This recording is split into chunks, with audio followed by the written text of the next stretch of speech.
Okay, there's the Sony A6000. Let's see how to uninstall an application, how to remove it. First, power on the camera.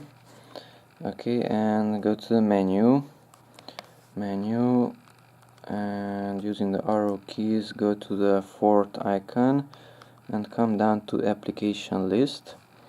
Enter it using the middle button. Now I want to remove, let's say, that application.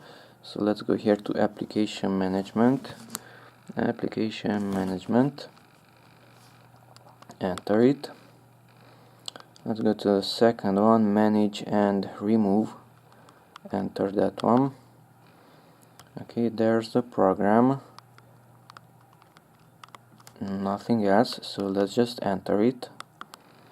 Okay, and it says the trash can will delete it, so here's the trash can on the right side, so press that one.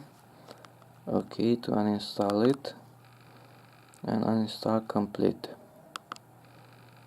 Okay, and now if you check it, I just exited with the menu. Now we have only 3, not 4. So once again, application list, only 3 menu entries.